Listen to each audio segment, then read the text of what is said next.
Let's talk about the elephant in the room heading into this Super Bowl. I think you can make an argument that the mismatch going on for the Bengals offensive line going up against the Rams defensive line is a bigger mismatch than the matchup we saw last year with the Buccaneers defensive line against the Chiefs offensive line. I won't get too far into that, but still, I think you can make the argument, and there certainly is a strong argument to make that there is a massive mismatch with this incredible Rams defensive line that might be the best in football versus the Bengals offensive line, which isn't the worst in football, but it's not as far away from it as you would like it to be. Let's get into some charts. The first thing you're going to see is these are just all of the Bengals starting offensive linemen. To the right, that's where they ranked in terms of PFF grades among eligible players of their position. So among guards, tackles, or centers. Not a lot of great numbers here. The two bright spots are Jonah Williams and Quinton Spain. They're left tackle and left guard. So the left side of the offensive line is pretty good. Isaiah Prince as the right tackle, not a great grade there. And the real issue is going to be the two right guards. And you might be wondering, what do you mean two right guards? That's not how football works. Well, it was in terms of the AFC Championship game. They actually had two guys split time. Hakeem Adeniji and Jackson Carman both were what they referred to as messaging guards. So that's why the thing I wrote there is MRG for messaging right guard. Actually, kind of fun fact, Paul Brown came up with messaging guards, and basically the reason for it was back when they didn't have a headset, what would happen was you would just tell one guard to play, and then they would sub out every single play, and that's how they would communicate what play they were running back and forth, which is kind of a crazy system, but that's what that means. So, you have two guys who are both splitting time, and neither one have particularly great grades. Carman, the rookie, and Adeniji, he's the guy who was the starter but kind of has lost that job. Also, Trey Hopkins, the center, not exactly a star in his own right. Here are Carman and Adeniji's grades from the AFC Championship game. So this is the game that they won. Their total PFF grade, and again, I know not everyone loves PFF grade, but it's a pretty good tool. Let's be honest. How many people watching this have really studied Adeniji and Carman's tape? I have, because it's my job to, but how many others have?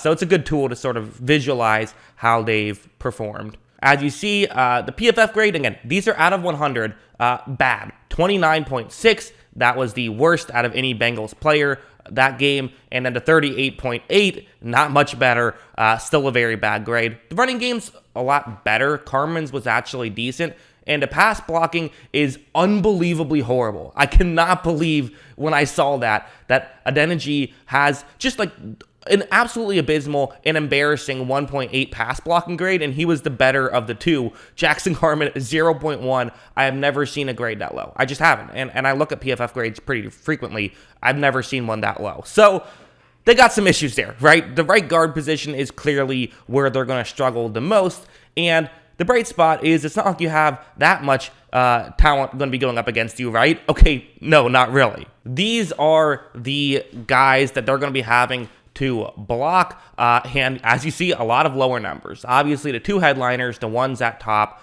Von Miller and Aaron Donald. So Aaron Donald's going to be a key piece here, but they're not alone. It's not just these two guys. I mean, obviously, Leonard Floyd, the other edge rusher, gets a lot of credit, but A'Shawn Robinson has had a really good year, and Greg Gaines is a good nose tackle who gets a lot of playing time. So these are five legit defensive linemen you're going to have to block, and it's not just you got Aaron Donald to worry about, the best player in the world, in my opinion.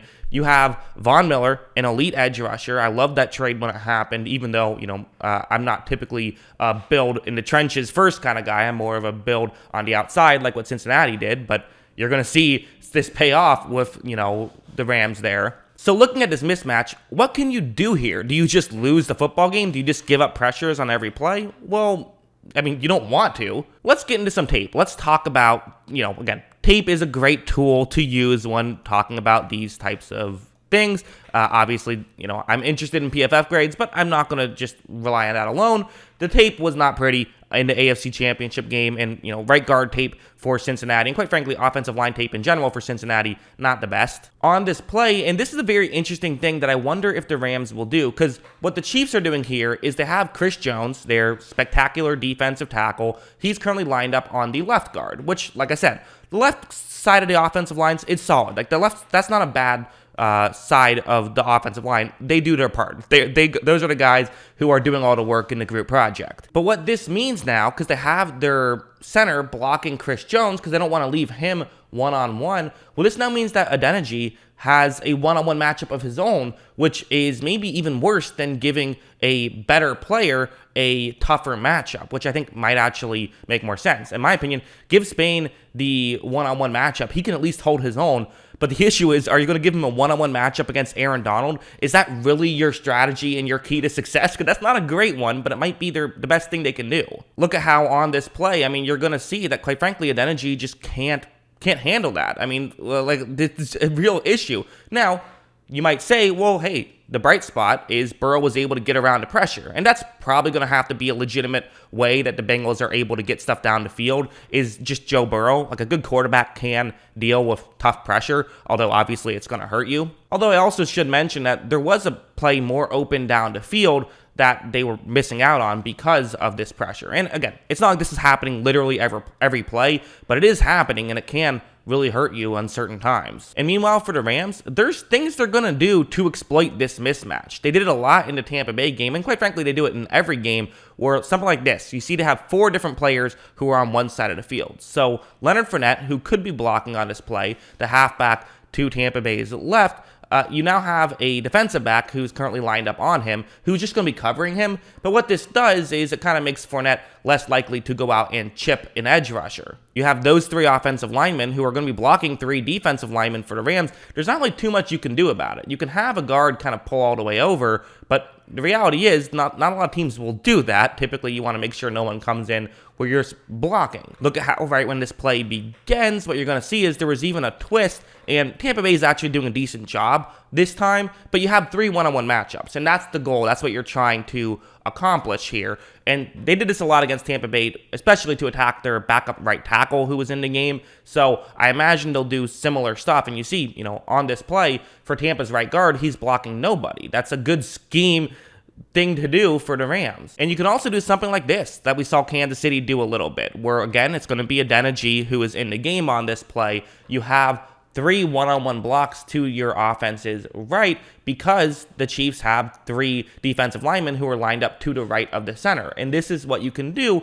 to give yourself a lot of one-on-one matchups. And not just that, but the guy who's now going to have to be blocking Chris Jones is going to be Adeniji, their weak link. So you're getting your best player on their weak link. And if Aaron Donald is going up against Adeniji or Carmen, press the panic button right away, because that is not something you want to have happen. Look at Chris Jones, literally just go by, immediately. He actually got tripped up by the right tackle's foot. That's the only reason why he didn't get immediate pressure right there, and the ball was got rid of quickly. So that's a real issue, and this can legitimately hurt you on plays, so you have to be aware of that. And maybe the plan is just get rid of the football quickly, but I don't love that for Cincinnati, because a lot of times what they do when they have to, when they don't have time to throw the football, is what they'll do is instead just run the football, because they do run block better than they pass block. But still, don't know if I love that strategy for Cincinnati. They also will run some screens, which might actually be effective against the Rams, but as a whole, you're probably going to have to figure something out here. This is interesting. When Joe Mixon is in the game,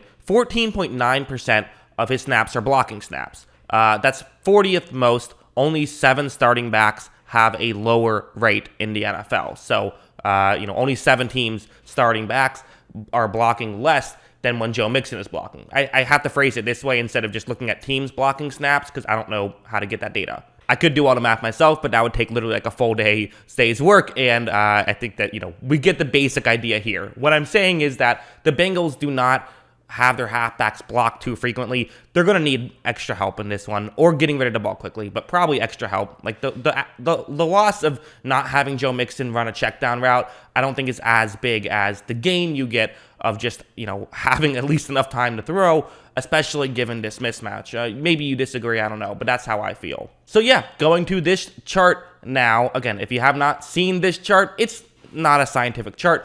Just every video, what I'm doing is basically how I felt before making the video, and then after I made the video, how many points am I putting on 1 to 5 in either team's direction? It's just kind of a fun way to measure where we're at and how I'm feeling after each video. So, for example, the way the Bengals match up against cover 2, or really, it should say quarters coverage that the Rams like to run. I gave +5 to the Rams. I think that's a big advantage. There's a small advantage in the way the Rams will match up against cover 2, and then the Bengals offensive line, again, big advantage, +5. If it could be more, I would have given it more, because this is the concern. And again, I am someone who believes that in 2022, football games are won on the outside. That is how the majority of them are won. But it doesn't mean that it doesn't help you to have a massive advantage in the trenches, and that's what the Rams do. And the Bengals are going to have to figure something out, or it could be a long day for Joe Burrow. That's what I think. What do you guys think? Let me know in the comments below. What are your thoughts on all of this interesting stuff?